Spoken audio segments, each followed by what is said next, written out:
Buenas tardes a todos, ¿cómo están? Espero que estén muy bien. No se vayan a salir de sus casas, por favor, en estas fechas. Bien, una disculpa por toda la producción. No, en mi vida no pensaba ser un youtuber, entonces no estaba tan preparado. Espero que se alcance a leer. Cualquier cosa voy a tomarles fotos al pizarrón y se las mando. Entonces, empecemos.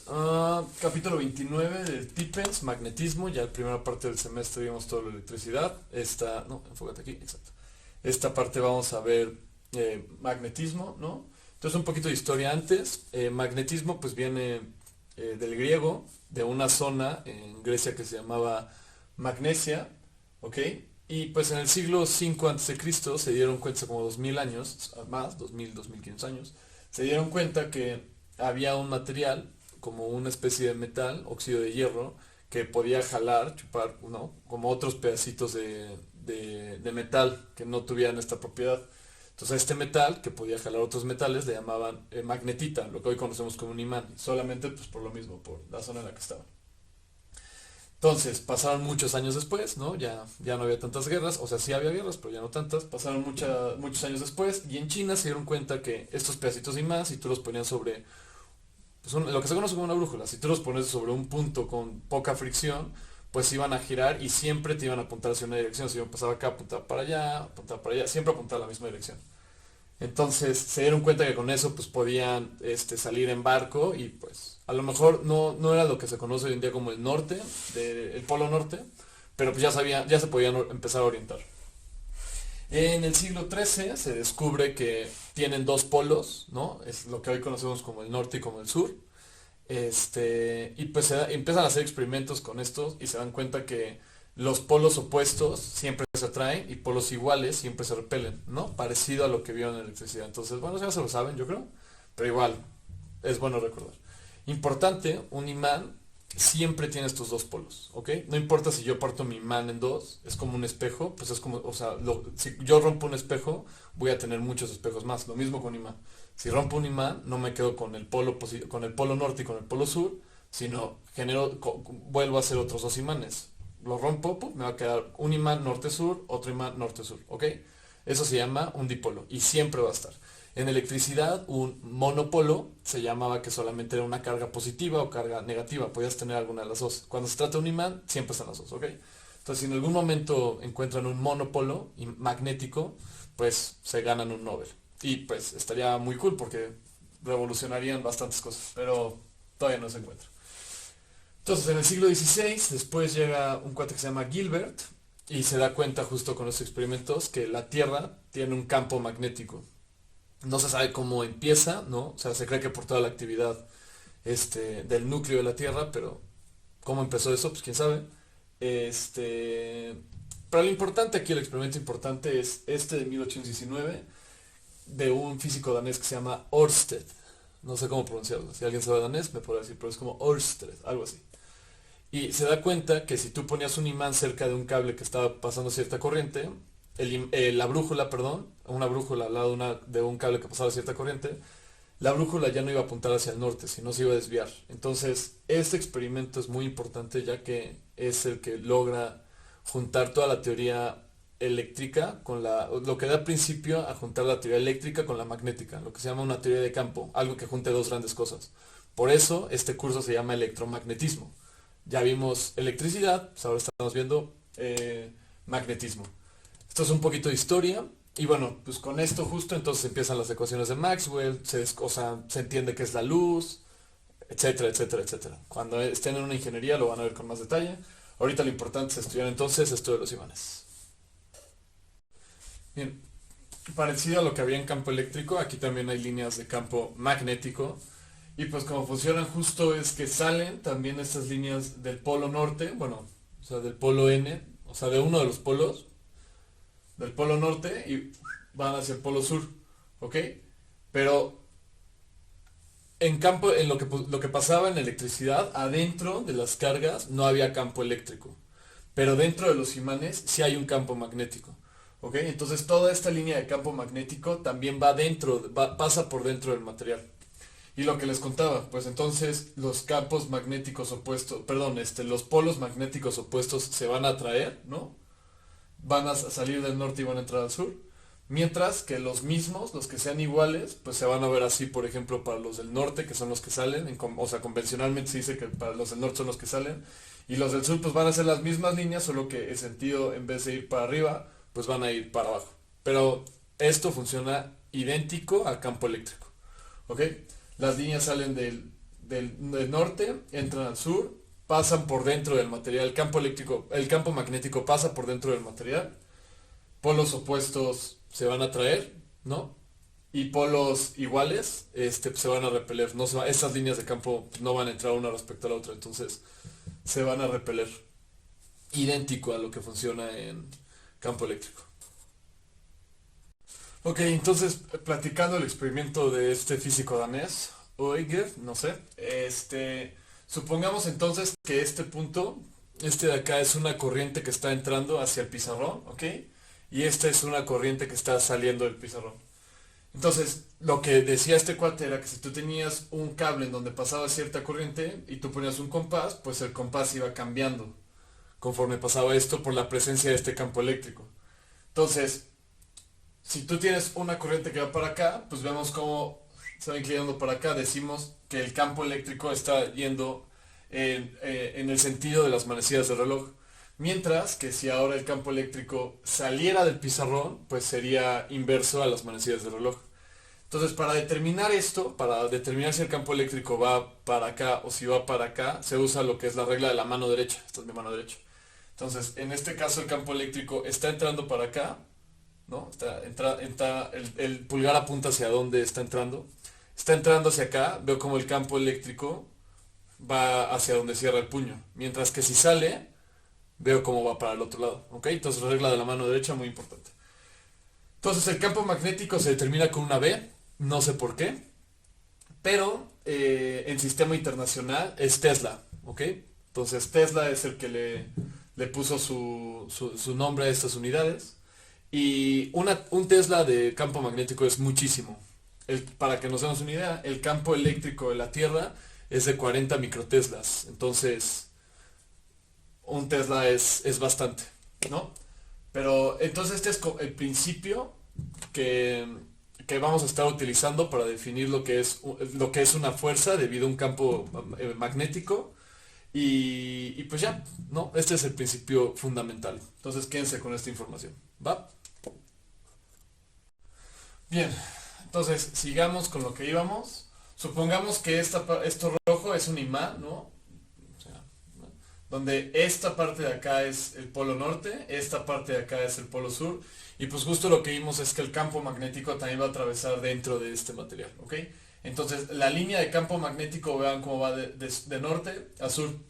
Ahora supongamos que en este pequeño gap, en este pequeño gap que hay aquí, yo pongo un cable con una corriente que va hacia el pizarrón, ¿ok? Entonces, vean cómo yo voy a tener un campo magnético que va a ir hacia acá, una corriente que va a ir hacia dentro del pizarrón, y lo que eso va a provocar entonces, y todo esto es experimental, o sea, sale a partir de experimentos y pues se teoriza, ¿no? Se puede teorizar. Lo que vemos entonces es que este cable va a sentir una fuerza que va a ir hacia arriba, ¿ok?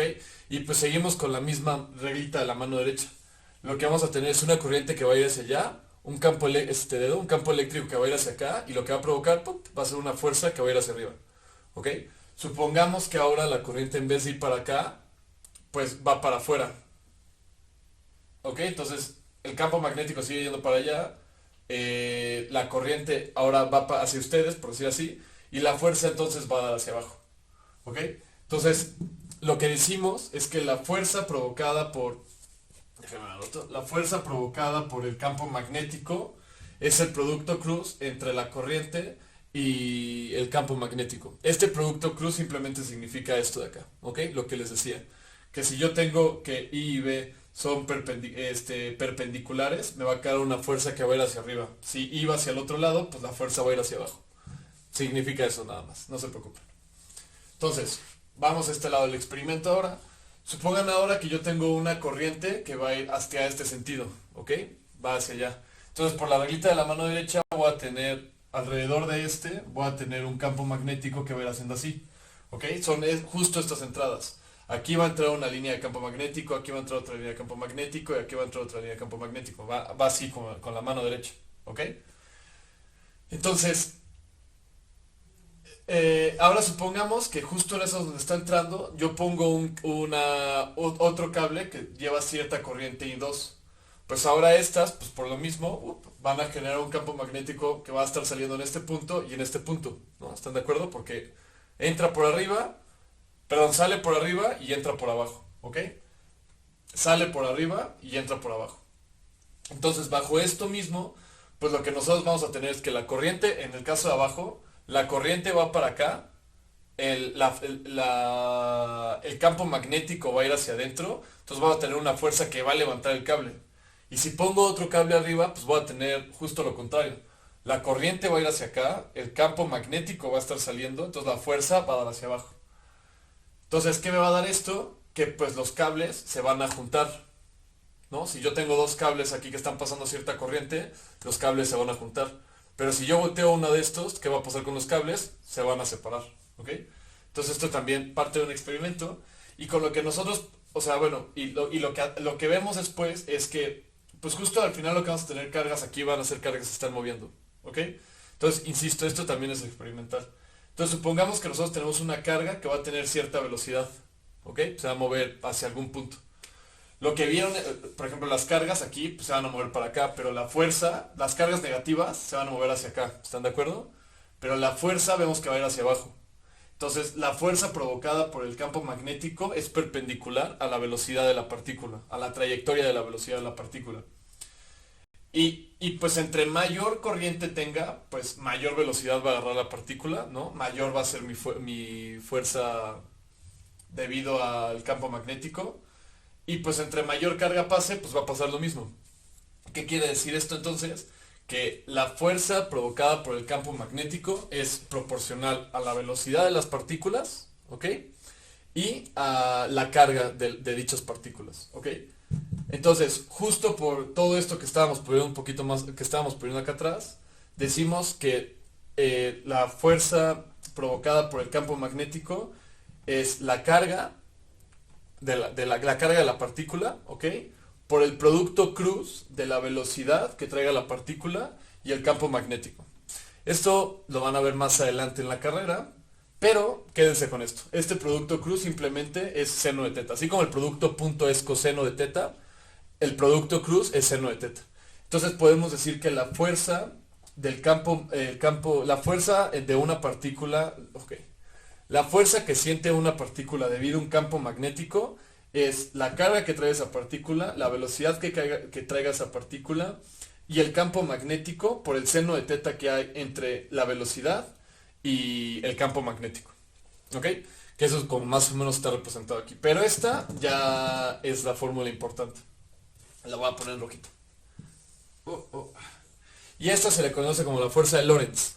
Creo que sí es Lorentz. Sí, es la fuerza de Lorentz. Entonces, súper importante, con esta vamos a estar trabajando y vamos a estar haciendo algunos ejercicios, ¿ok? Pero así es como se demuestra con estos experimentos.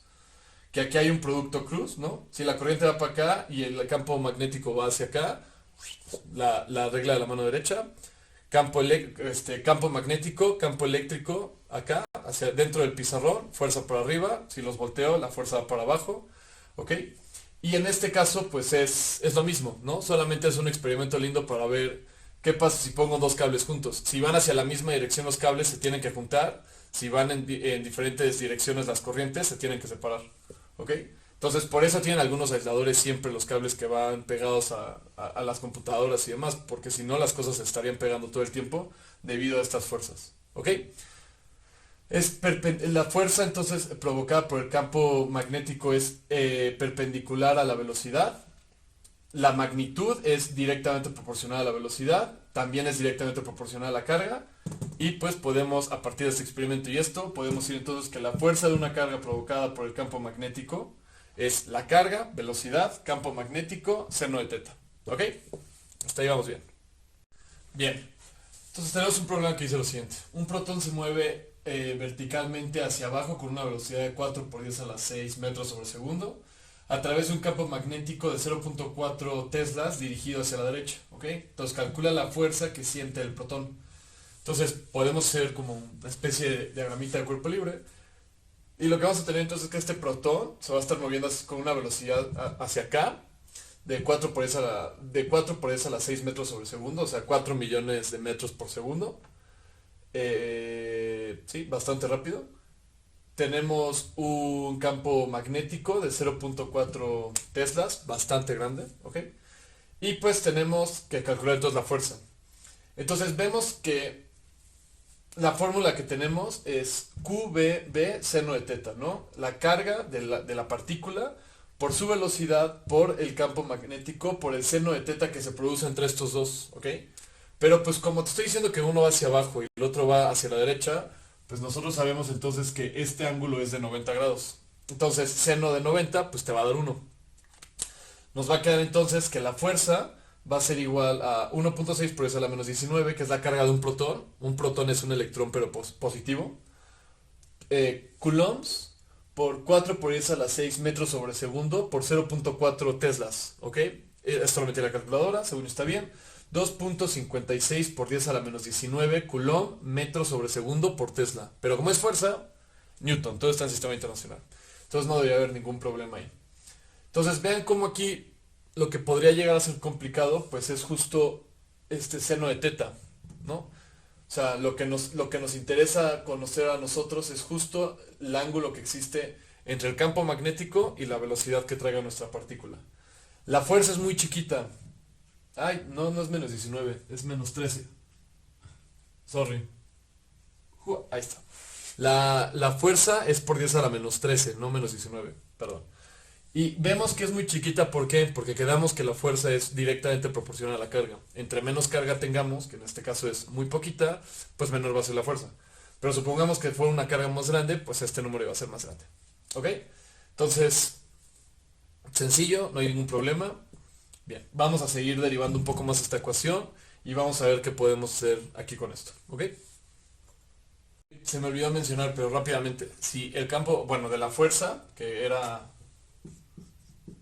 2.56 por 10 a la menos 13 newtons. Esa es solamente la magnitud, pero la dirección, digan ustedes hacia dónde hubiera sido. Si el campo magnético iba hacia allá y la velocidad iba para abajo, pues este dedo, o sea, justo la fuerza entonces que iba a sentir este objeto iba a ser hacia el pizarrón. ¿Ok?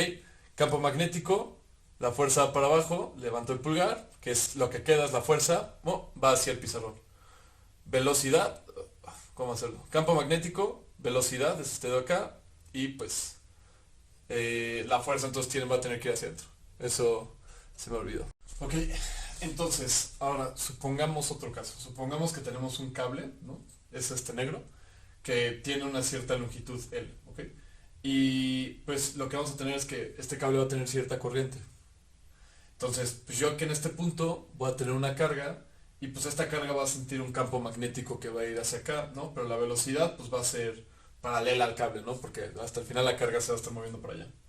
Entonces, pues yo lo que nosotros teníamos anteriormente era que la fuerza provocada por este campo magnético iba a ser igual a la carga por la velocidad de la carga por el campo magnético y el seno de teta, este teta de acá, ¿ok? Y pues vean, el campo magnético va hacia allá, la velocidad va para acá arriba, pues la fuerza como que iba a salir del pizarrón, ¿ok? La fuerza en este dibujo iría como para afuera, ¿no? Más o menos. Aquí está, ¿ok? Entonces teníamos que esta era la fuerza provocada por este campo magnético y nos acordamos nosotros que la corriente por definición era los coulombs que pasaban por segundo, eso era un ampere. Entonces, yo puedo sustituir esta Q por I veces T, ¿ok? Y lo meto acá. Entonces voy a tener que esta fuerza provocada por el campo magnético va a ser igual a la corriente por la velocidad, por el tiempo, por el campo magnético y el seno de teta, ¿ok? Entre la velocidad y el campo magnético. Ese todavía no cambia. Pero pues velocidad por tiempo es distancia. Y esa distancia, pues ¿cuál tiene que ser? La que va a recorrer el cable, ¿ok? Entonces va a llegar otra fórmula también muy importante. Esta también la vamos a utilizar. Y nos va a quedar simplemente que la fuerza también va a ser igual a la corriente por la longitud del cable, por el campo magnético que está ahí y el seno de teta que existe entre la corriente, ¿ok? Y el campo magnético. Sí, porque bueno, la corriente y la velocidad son paralelas. Entonces, esta teta va a ser el ángulo que se forma entre la corriente, la dirección de la corriente, ¿ok? Y el campo magnético. Entonces, otra fórmula, hacemos otro ejercicio más y pues, les dejo una actividad para que la suban, un problema para que lo suban el viernes a más tardar. ¿Va? Ok. Entonces, último problema. Un trozo de alambre de 12 centímetros conduce una corriente de 4 amperes formando un ángulo de 41 grados al norte de un campo B dirigido al este. ¿Cuál deberá ser la magnitud del campo magnético para que la fuerza sea de 5 newtons? Entonces, pues a partir de este texto hago un pequeño dibujo. Me dice que el campo magnético va hacia el este, va hacia allá, ¿ok? Y que la corriente va a generar un ángulo de 41 grados al norte de este campo magnético. Entonces, esto lo tengo que levantar 41 grados. Pues me queda entonces mi conductor de 12 centímetros, se forma un ángulo entre estos dos de teta, que es 41 grados, y pues la pregunta es cuánto tiene que valer B para que la fuerza sea de 5 newtons. Entonces, tenemos que nuestra fórmula es de la fuerza de Lorentz es la carga por la velocidad de la partícula por el campo magnético por el seno de teta, y pues sustituyendo aquí la carga por corriente, por la definición de corriente, nos queda que la fuerza, que es lo que vimos anteriormente, que la fuerza es igual a la corriente por el largo del cable por el campo magnético seno de teta. Entonces sustituyo mis valores, ves la incógnita, despejo, me va a quedar que el campo magnético va a ser igual a 5 newtons sobre 4 amperes por 0.12 metros, que es lo que mide el cable, por seno de 41, que es este ángulo que se forma acá. Y el campo magnético que se tiene que hacer entonces para que esa fuerza esté tal es de 15.88 teslas. Ahora, pregunta adicional. En este caso, la fuerza, ¿hacia dónde estaría apuntando? ¿No? Y pues para eso está muy sencillo. Acuérdense entonces de la mano derecha. Entonces, veo que como que la velocidad va para acá, ¿no? Que es la corriente. El campo magnético, aquí se forma el ángulo de 41 grados. Y pues la fuerza es el dedo que queda. ¿Ok? Entonces, la fuerza que va a sentir este cable sería, este conductor, sería hacia el pizarrón, ¿ok? Va hacia adentro. Si el campo magnético fuera para atrás, pues la fuerza que sentiría estaría del otro lado, ¿no? Pero siempre es con la mano derecha, ¿ok? Y pues ya. Entonces ahorita les pongo su ejercicio, le tomo una foto y ya. Eso sería todo.